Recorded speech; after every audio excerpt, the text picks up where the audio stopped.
Let's bring in Jon Levine. He's a New York Post political reporter. I want to show you this. This is one of the WhatsApp messages that came out about the Chinese associate. It says, "I'm tired of this, Kevin. I can make $5 million in salary from any law firm in America. If you think it's about money, it's not. The Bidens are the best at doing exactly what the chairman wants from this partnership. Please, let's not quibble over peanuts." It's getting smoky in here.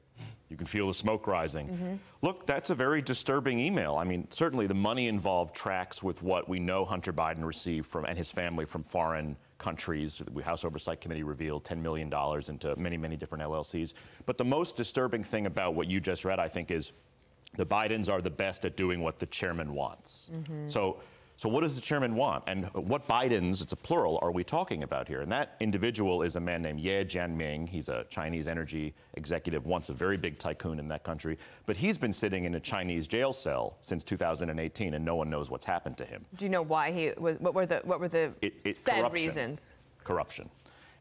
But the fact of the matter is, the first thing I was thinking of today is, what information does this man have that the Chinese can now extract on Hunter and potentially Joe Biden? I don't know. IRS whistleblower Gary Shapley says that Hunter Biden was writing off as business expenses, listen to this, prostitutes, travel for prostitutes, sex club memberships, and hotel rooms for drug dealers. Couple misdemeanors, and it appears he's going to get pretrial diversion. Would an average Joe get that?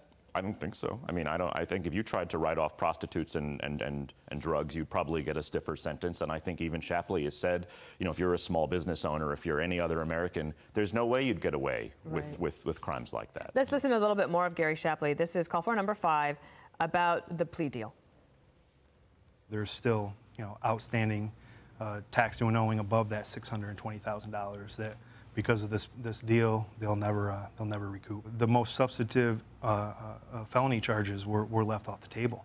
Which would have been what? Which would have been evasion for 14, false return for 18 in 2019. The evasion piece that in 14, as I learn a little bit more about this, it's going back to 2014.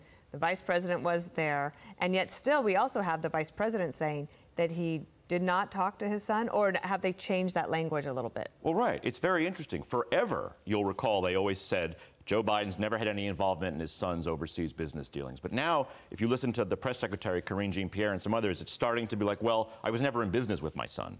But that's different than I've never had any involvement. And or I've never talked to him. I've never talked to him. So the goalposts are slowly changing, and I think it's very important for listeners and for people following the story to keep track of how the language of their response changes over time. And we just heard David Spun talking about it.